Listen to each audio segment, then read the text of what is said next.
রাত প্রায় ১২টার কাছাকাছি। অমাবস্যার নিকষ কালো অন্ধকার আকাশ জুড়ে। একটা নক্ষত্রের ছিটেফোঁটাও নেই যেন সেখানে। প্রকৃতি জুড়ে বইছে হিমশীতল বাতাস। নিস্তব্ধ নীরবতার মাঝে সমুদ্রের গর্জন বারবার জানান দিচ্ছে নিজের প্রগাঢ় অস্তিত্বের। সমুদ্রের বালুময় তটে অনেকগুলো কাঠের সাহায্যে আগুন প্রজ্বলিত করছে এরিস, তার মুখের অভিব্যক্তি রুক্ষ।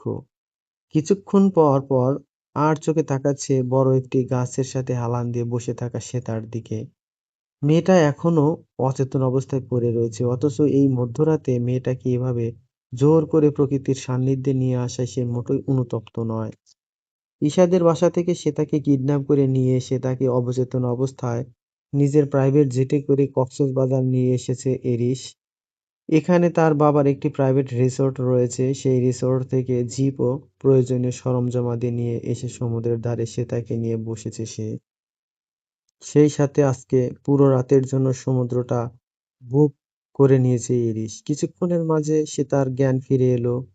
চোখ পিটপিট করে তাকাতেই নিজেকে বেশ দুর্বল অনুভূত হলো তার।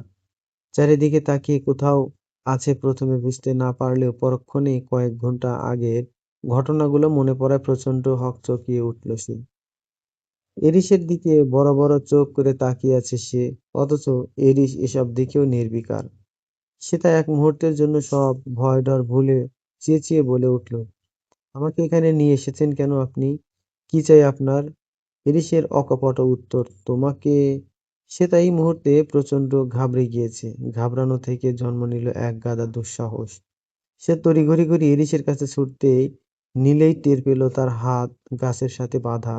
নিজেকে ছাড়াতে ব্যস্ত হয়ে পরে সে চিৎকার করে বলতে লাগলো, আমাকে বেঁধে রেখেছেন কেন? ছাড়ুন বলছি আমায়। ছাড়ার জন্য তো তোমাকে এখানে নিয়ে আসিনি, তাহলে কেন এনেছেন? এরিস কোনো উত্তর দিল না। সে তা আরো চেঁচামেচি করেই নিলেই এরিস রক্তচক্ষু নিয়ে তার দিকে তাকালো প্রচণ্ড, তারপর শীতল কণ্ঠে হিসমিস করে বলল, একটু চেঁচামেচি করবে না। এখানে আমি ছাড়া তোমার চেঁচামেচি শোনার জন্য আর কেউই নেই, তাই অযথা নিজের এনার্জি ওয়েস্ট করো না। তারপর কিছুটা বাঁকা হেসে বলল, মধ্যরাতে একা একটা ছেলেকে নিজের সামনে দেখে তোমার একটু ভয় করছে না সেটা? এরিসের ইঙ্গিত বুঝতে পেরে সে তা ভয়ে জমে গেল। তার মুখ দিয়ে আর কোনো কথা বেরোলো না। পুনরায় আগের সেই ভয়ার্ত চুপসানো মুখখানা ফিরে এলো তার। তারপর অসহায় কণ্ঠে বলল, হাতের বাঁধনটা খুলে দিন না প্লিজ, অনেক ব্যথা করছে। সে তার কাতর কণ্ঠ শুনে এরিস তার হাতের বাঁধন খুলে দিল। তারপর তাকে এনে নিজের পাশে আগুনের সামনে বসালো। তার দৃষ্টি জ্বলন্ত আগুনের দিকে স্থির।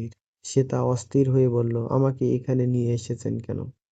প্লিজ আমাকে আমার বাড়িতে দিয়ে আসুন। শুভ্রা, ঈশা ওরা আমাকে খুঁজে না পেলে খুব টেনশন করবে। বাবা-মাকে খবর দিলে আরো বেশি ঝামেলা হয়ে যাবে। সবাই আমার ব্যাপারে কি ভাববে বলুন তো? এরিস নির্বিকার কণ্ঠে বলল, কে কি ভাবলো আর বললো তাতে আমার কোনো যায় আসে না। কিন্তু আমার তো যায় আসে। আপনি আসলে কি উদ্দেশ্যে আমাকে এখানে নিয়ে এসেছেন বলবেন প্লিজ? এরিস হঠাৎ সে তার দিকে ঘুরে তার দুই বাহু ঝাঁকিয়ে ক্ষিপ্ত কণ্ঠে বলল, সব দোষ তোমার। তোমার জন্য হয়েছে সবকিছু। আর এর জন্য তোমাকে চরম মূল্য দিতে হবে। সে তা হতভম্ব হয়ে গেল। ভীত সশ্রান্ত কণ্ঠে বলল, কি দোষ করেছি আমি? কিসের জন্য আমাকে চরম মূল্য দিতে হবে? এরিস সে তাকে একদম নিজের মুখের কাছাকাছি নিয়ে এলো। তাদের দুটো শরীরের দূরত্ব মাত্র কয়েক সেন্টিমিটার। এরিসের দ্রুতগতির তপ্ত শ্বাস আছড়ে পড়ছে সে তার চোখে মুখে। দৃষ্টিজোড়া বিভ্রান্ত ও ভয়ে পরিপূর্ণ। এরিস দাঁতে দাঁত চেপে ফিসফিস করে বলতে লাগলো, কেন? কেন এলে তুমি আমার জীবনে? কি জাদু করেছো আমার উপরে? তুমি কি কোনো জাদুকরী? না, মানে মানে যে এরিস আহারার খান কোনো দিন কারো উপর দুর্বলতা অনুভব করেনি। যার কখনো কোনো পিছুটান ছিল না, তার দুর্বলতা সৃষ্টি করেছো তুমি।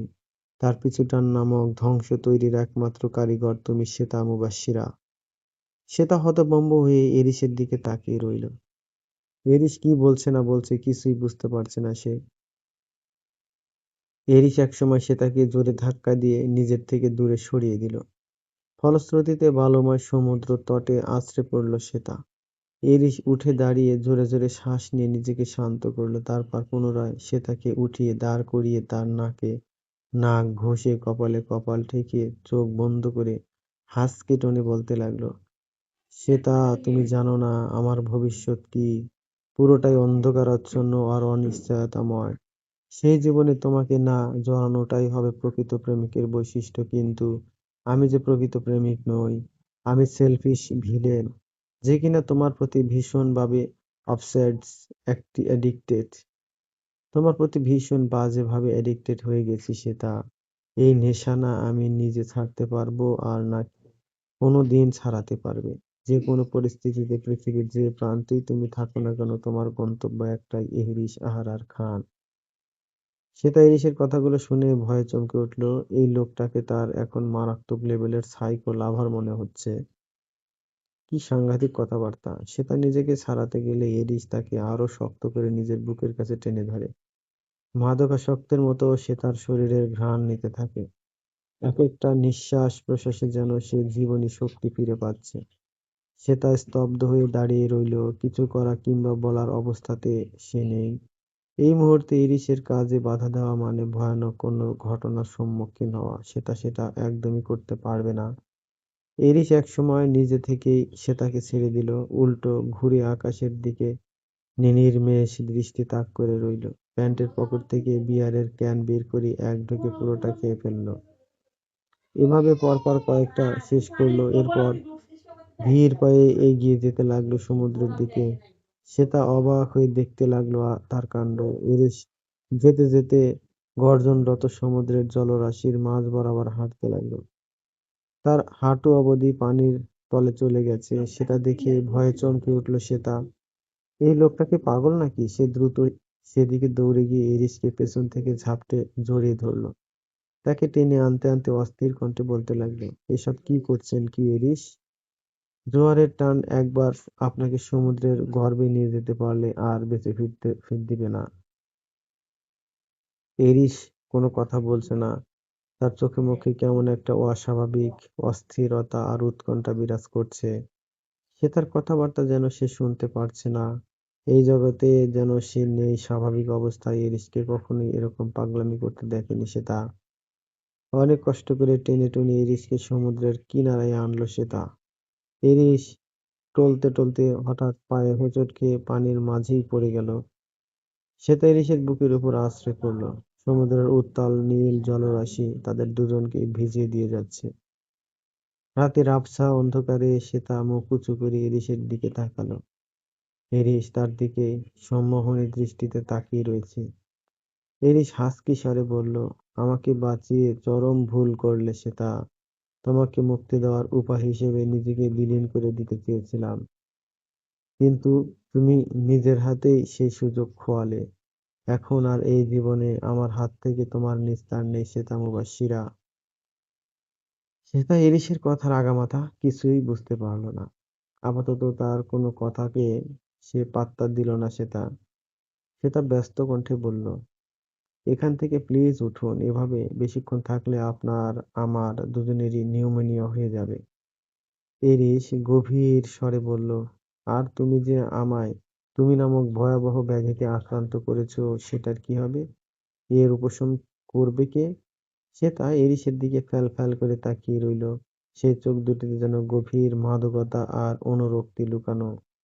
সেদিকে বেশিক্ষণ দৃষ্টি রাখতে পারল না সে তা। এরিসকে কোনোমতে এক প্রকার টেনে টুনে আগুনের কাছাকাছি নিয়ে আসলো সে। এরিস স্থির হতেই নিজের পরনের শার্ট খুলতে গেলে সে তা ভয়ে চিৎকার করে উঠল। এরিস তার দিকে চোখ ছোট ছোট করে সন্ধিহান দৃষ্টিতে তাকিয়ে রইল। সে তা আমতা আমতা করে বলল, আপনি শার্ট খুলছেন কেন? একটু আগে তুমিই না বলেছিলে পানির সংস্পর্শে বেশিক্ষণ থাকলে আমার নিউমোনিয়া হয়ে যাবে। না, মানে, এরিস হঠাৎ গম্ভীর স্বরে বলে উঠল, আমাকে দেখে কি তোমার রেপিস্ট মনে হয়? সে তার তাজ্জব বনে ইরিসের দিকে তাকিয়ে রইল।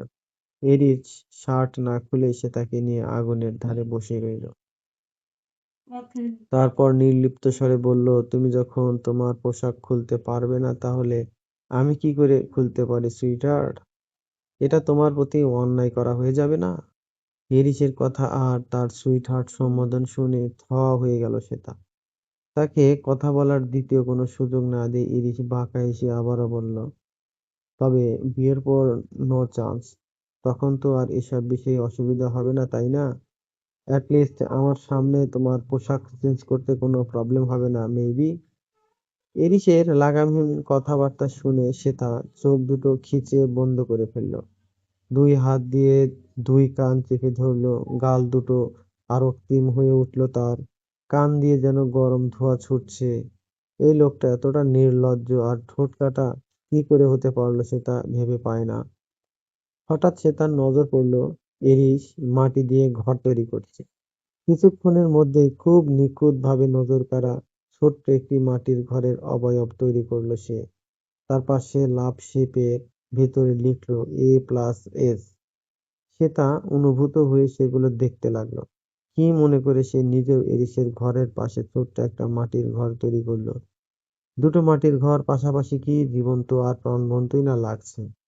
এরিস সে তাকে নিয়ে সমুদ্রের ধারের একটা ইজি চেয়ারের মতন কাঠের বেঞ্চিতে বসিয়ে দিল। তারপর তার পায়ের কাছে বসে পড়ে নির্দ্বিধায় তার উরুদয়ের উপর নিজের মাথা রাখলো। সে তার সমস্ত শরীরে অদ্ভুত শিহরণ খেলে গেল। এক সম্পূর্ণ নতুন অনুভূতিতে ভরে গেল তার মন। এরই শীতল অথচ ভারী কণ্ঠে বলতে লাগলো, জানো সেটা, এই জলরাশি, এই সমুদ্র আমাকে শীতলতাময় প্রশান্তি, আবার সেই সাথে ভয়ঙ্কর যন্ত্রণাও দেয়। সেটা আনমনে জিজ্ঞেস করলো, কেন? এরিস ভেজা কণ্ঠে বলতে লাগলো, ছোটবেলায় আব্বু আম্মুর মাঝে প্রচন্ড ঝগড়া হতো। দুজনের কেউই আমাকে বুঝতে চাইতো না। আমি তখন মন খারাপ করে দাদা আর দাদি জানের সাথে সমুদ্রের ধারে চলে আসতাম। সমুদ্রের উত্তাল জলরাশি ক্ষণিক সময়ের জন্য আমার মন ভালো করে দিত। জলরাশিকে, সমুদ্রকে আমি ভীষণ ভালোবাসতাম, কিন্তু একদিন কি হলো জানো? কি?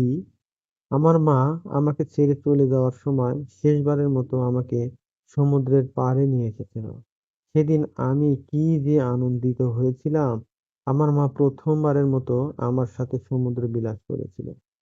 সমুদ্র তটে বালু দিয়ে ঘর বানিয়েছিল, কিন্তু সে জানতো এটাই তার আমাকে ছেড়ে যাওয়ার আগে শেষবারের মতো সময় যাপন করা ছিল। এরপর আমাকে ছেড়ে আমার মা চিরতরে চলে গিয়েছে। আমাকে ভুলে অন্যত্র সুখের সংসার বেঁধেছে, আর আমার বাবা তো থেকেও নেই। কোনোদিন তার থেকে এক ফোঁটা অকৃত্রিমসুলভ ভালোবাসা পাইনি। আমার কঠোর পাষাণ হৃদয় তৈরিতে অন্যতম অবদান তার। আমার মধ্যে যদি এখনো কিছুটা মনুষ্যত্ব বেঁচে থাকে, তাহলে সেটা শুধুমাত্র আমার দাদা দাদির জন্য। কিন্তু আমার ভীষণ ভয় করে, জানো সেটা, খুব তাড়াতাড়ি আমার এই মনুষ্যত্ব বিলীন হয়ে যেতে যাচ্ছে। শ্বেতা আঁতকে উঠে বলল, সে কি, কেন? এরই সে তার উরুতে মুখ ঘষতে ঘষতে বলল, টপ সিক্রেট, বলুন না আমায়। হুম, বলা যাবে না। তারপর উঠে গিয়ে সে তার উপর নিজের শরীরের সম্পূর্ণ ভার ছেড়ে দিয়ে তার বুকের উপরেই শুয়ে পড়ল এরিস। সে তার হৃদয় স্পন্দন এত পরিমাণে বেড়ে গেল যে সেটা যেন এক্ষুনি বুক ছিঁড়ে বেরিয়ে আসবে। জীবনে প্রথমবার কোনো পুরুষ তার দেহের এতটা কাছাকাছি আসতে পেরেছে। সে জানে এরই সজ্ঞানে নেই। জ্ঞান ফিরে আসলে এসব কিছুই মনে থাকবে না তার। মনের অজান্তেই নিজের মনের গভীর ব্যথাগুলি সে তার কাছে প্রকাশ করেছে সে, কিন্তু সে তার মনে তার এসব কথা আর তার কাছে কাছাকাছি আসাগুলো কি এত সহজে মুছে যাবে? কখনো না।